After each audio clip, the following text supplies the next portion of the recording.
नमस्ते। अभी जो आप वीडियो देखेंगे ये एक छोटा सा इंसिडेंट हुआ है पाकिस्तान में। छोटा तो नहीं बोलूंगा क्योंकि बहुत बड़ा ही है, क्योंकि पाकिस्तान भी एक समय हिंदुस्तान का ही पूरा हिंदुस्तान था, पर वहाँ पर हिंदू का संस्कृति वहाँ पर थी। तो एक आज एक मंदिर को वहाँ पर तोड़ फोड़ किया गया है। तो उसकी एक छोटी सी रिपोर्ट है, और इस रिपोर्ट पर उनके, क्योंकि पाकिस्तान में भी अबाउट 3 to 4% उनकी पॉपुलेशन हिंदू है, उनकी भी एक हिंदू समाज है जिन्होंने इस पर प्रोटेस्ट किया है, जो कि एक सामाजिक कार्यकर्ता भी है। तो वो हिंदू प्रतिनिधि को तरफ से बोल रहा है। तो आइए हम सुनते हैं वो क्या बोलते हैं। तो और अगर मेरे चैनल में आप नए हैं तो प्लीज़ सब्सक्राइब करिए, क्योंकि इस तरह की वीडियो बनाने में मेरे को प्रोत्साहन मिलेंगे अगर आप सब्सक्राइब करेंगे। और in advance I want to wish all my new subscribers and people who watch my channel a very happy new year 2021. आज खैबर पख्तूनख्वा के ज़िले करक का एक करीबी गांव है टेरी। वहां पर मुश्तइल हजूम ने एक मंदिर को नजर आतिश किया, वहां तोड़ फोड़ की। कहा यह गया कि यहाँ ज़मीन का तनाज़ा था। श्री परम हंस जी की जो कि 100 साल पुरानी 1919 में उनका इंतकाल हुआ था, वहाँ दफन हुए। बंटवारे से पहले की ये कहानी है। जब बंटवारा हुआ तो इस इलाके से सारी हिंदू फैमिलीज़ जो हैं वो माइग्रेट कर गई इंडिया। मगर ये जो समाधि थी बहरहाल एक ज़ियारत के तौर पर रही। पूरे पाकिस्तान से जो है हिंदू यहाँ जाते हैं हमारे भाई ज़ियारत के लिए। मगर ज़मीन का तनाज़ा 1960 में उठा। हिंदू नहीं रहती वो कोई हिंदू फैमिली नहीं रहती। 1960 में एक शख्स ने दावा कर दिया कि ज़मीन उसकी है और हुकूमत ने उसके नाम कर दी है। वो सिलसिला चलता रहा, लोअर कोर्ट्स में चलता रहा। 1997 में यहाँ पर फिर ऐसा ही एक वाक़या हुआ जहाँ मुश्तइल हजूम ने यहाँ तोड़ फोड़ की। फिर ये मामला जो पाकिस्तान हिंदू काउंसिल है वो ले गई सुप्रीम कोर्ट, और सुप्रीम कोर्ट ने 2015 में पाकिस्तान हिंदू काउंसिल के हक़ में ये फ़ैसला दिया और कहा कि ये एक तारीख़ी जगह है, इसको रहना चाहिए। और जो इनके अगर तौसी भी करते हैं, जो ज़मीन इनको अलॉटेड है 4 मरले मज़ीद ज़मीन में। खैर 2015 और अब ये हो रहा था कि यहाँ पर वो तौसी हो रही थी, और उसकी वजह ये थी कि क्योंकि हिंदू ज़ायरीन आते हैं पूरे मुल्क से, तो उनके लिए कम से कम कोई ठहरने की जगह हो, क्योंकि जैसे ज़रार ने कहा कि यहाँ और कोई हिंदू फैमिली इस गांव में नहीं रहती। ये वाक़या आज सुबह 10 बजे का है, जब मुश्तइल हजूम यहाँ आया और पहले उन्होंने नारेबाजी की। फिर कहा यह जा रहा है कि एक मौलवी हैं मोहम्मद शरीफ साहब, और वो जो है कहीं और से आए और उन्होंने इश्तियाल दिलाया, और जो मजमा है वो मंदिर पर चढ़ दौड़ा और तोड़ फोड़ के मनाजिर हमने देखे। आग लगाई गई। पुलिस से जो मेरी बात हुई उनका ये कहना था कि जी ये एहतजाज की कॉल उन्होंने दी हुई थी, मगर पुलिस को और एडमिनिस्ट्रेशन को ये कहा था कि मुकम्मल तौर पे पुरअमन रहेगा। और पुलिस ने यकीन कर लिया ज़ाहिर है। और पुलिस खड़ी थी जब ये सब कुछ हुआ, तो पुलिस और एडमिनिस्ट्रेशन जो है किसी ने कुछ नहीं किया, और उसकी सफाई वो जैसे हमेशा आपको पता है ऐसे मसले क्या है। अगर इजाज़त दें तो जब ये वाक़या हुआ तो थोड़ी सी लोगों से बातें भी हुई, और ख़ास तौर पर कुछ लोग जो वहाँ पर रहते हैं या रहते थे, वहाँ की जो लोकल सूरत हाल है तेरी की, उसके बारे में थोड़ा सा बताया। तो उन्होंने कहा कि देखिए यहाँ पर जाहिर है कि पूरे पाकिस्तान से हिंदू फैमिली आती भी थी and so on and so forth, कोई मसला नहीं था। कोरोना वायरस के दौरान राशन भी बांटा गया हिंदू फैमिलीज की जानिब से, और वो भी लोगों ने हंसी खुशी ले लिया। अच्छा, जाहिर है गुर्बत बहुत है। तेरी जो है वो एक तरह से मुकाम बाकी इलाकों, उसके इर्द गिर्द जो इलाके हैं, कदरन थोड़ा सा ज़्यादा तालीम याफ्ता लोग आपको वहाँ मिलेंगे, बिकॉज ये एक स्मॉल सिटी है जो हब है अकॉर्डिंग टू देम। इर्द गिर्द जो है वहाँ पे ज़्यादा फिर आपको एक ट्राइबल मेंटालिटी मिलेगी। ये इनका मसला चल रहा था जमीन का, जैसे आपने जिक्र किया। तो इससे ना कुछ दिन या कुछ टाइम पहले यूनियन काउंसिल में वहां के जो लोकल मोहतमिम हैं और जो एल्डर्स हैं, बुजुर्ग हैं वहां पे, और जो लोकल रेजिडेंट्स हैं, उनकी वहां पर एक पूरा मन मीटिंग हुई। उन्होंने कहा कि यार इस मसले को हल करते हैं।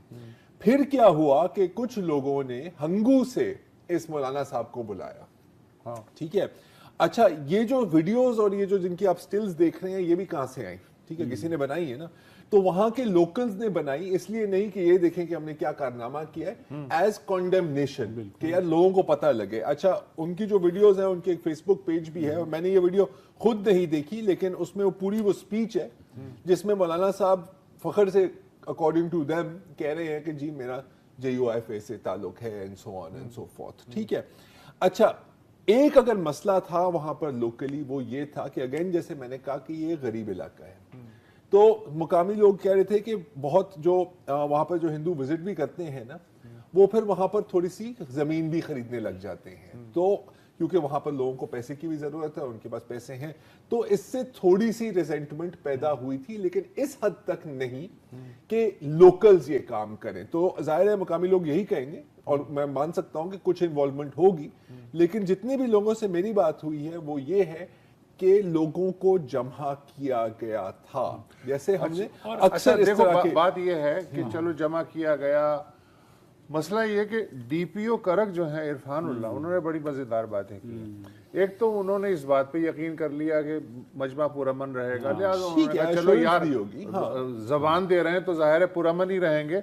दूसरे उन्होंने एक बड़ी इंटरेस्टिंग बात की कि यहाँ पे जो है एक घर खुफिया तौर पे खरीदा गया, जो समाधि के बिल्कुल साथ।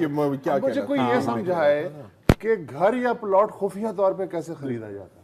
स्टैम्प पेपर आप मतलब ये DPO का लेवल है कि वो लेवल है। देखिए क्यों नहीं, लेकिन ये जो थिंकिंग है ना कि ये ऐसे वाकयात से मुल्क की बदनामी होती है, इसको बढ़ा चढ़ा के बयान किया जाए, हाँ, वो एक अलग बात है, वो तो कहनी पड़ती है यार, वो तो मुलाजमत की मजबूरी, और बात भी सही होती है बदनामी, यू नो, आई मीन कैसे ना हो। PTM से इंडियन मीडिया फुल फायदा उठा रहा है, लेकिन इस तरह के वाकयात खरक में जो आज मंदिर ढाया गया है मुश्तइल हजूम की जानिब से, हमारे साथ मौजूद हैं हारून सरब दयाल, जो कि मेंबर हैं प्राइम मिनिस्टर की टास्क फोर्स बराए मजहबी सयाहत के, और ख़ुद स्कॉलर भी हैं। हारून साहब, आपने बातें सुनी शौकत यूसुफजई साहब की हुकूमत का अमूमन यही रद्द अमल होता है। इस रद्द अमल पर क्लैप करना चाहूँगा कि जिस अंदाज से उन्होंने इसको छोटा वाक़या करार दिया, ये हमारे गुरु परमहंस जी की 1919 में बनने वाली समाधि है।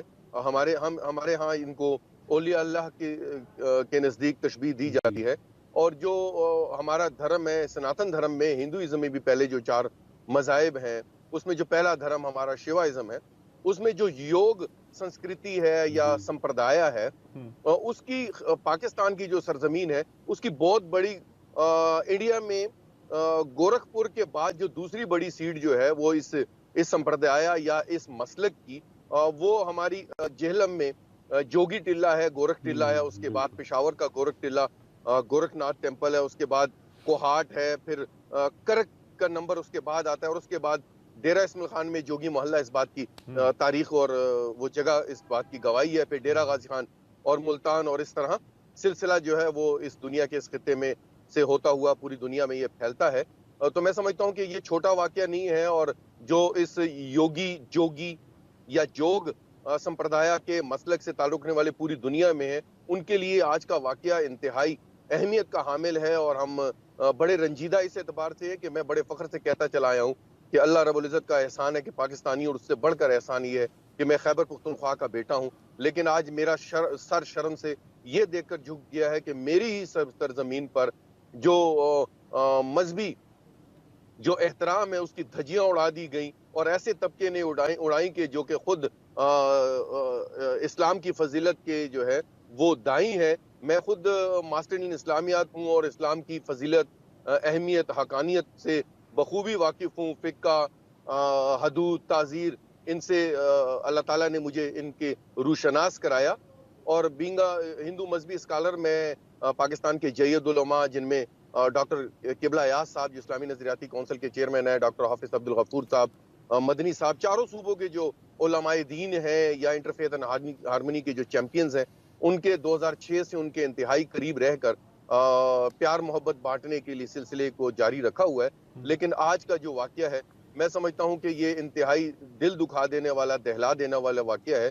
और हमारी जो रिलीजियस फ्रीडम में और मजहबी जो हमारी यहाँ पे सस्टेनेबिलिटी का दावा जो कि हमारे आईन पाकिस्तान का आर्टिकल 20, 22 और 21 करता है, उसकी सरीहन धज्जियां उड़ा दी गई हैं। हम समझते हैं कि हमें वाजिया दिखाई दे रहा है कि हमारा जो इस्लामी मजहबी जो उलमा का तबका है वो नाकाम हो चुका है। इस्लाम की फजीलत जो दीगर मज़ाहिब आलम के बारे में है उसको सरकार पाकिस्तान में तो कोई ऐसी शख्सियत नहीं है, कोई ऐसा इदारा नहीं है कि जिसका एतमाद इस हद तक हो कि उसकी कोई बात मानता हो। 19 जून 2014 से जो सुप्रीम कोर्ट की 7 नुकात पर जो जजमेंट है, उसकी किसी ने आज दिन तक अमल दरामद को यकीनी नहीं बनाया। तो ये जो सुप्रीम कोर्ट जिसको 2015 से इसको देख रही है, इसको कैसे यकीनी बनाया जा सकता है? बस अफसोस ये है कि जितना भी पाकिस्तान में जो लैंड माफिया है या हमारे हुकूमती इदारों के जो अहलकार हैं, उनकी मिली भगत से जो पाकिस्तान के कीमती असासों को जिस बुरी तरह से तबाह किया जा रहा है, बेदरेग उसको खरीदो फरोख्त अभी तक ताहाल जारी है, उसको तबाह किया जा रहा है। मैं नहीं समझता कि जो पाकिस्तान की जो जनाब इमरान खान साहब जो कि इस वक्त रिलीजियस टूरिज्म के जरिए पाकिस्तान को इकोनॉमिक जोन में लाना चाहते हैं और पाकिस्तान को हारून सरफ दयाल चाहता है कि 39वां मकाम देखे, लेकिन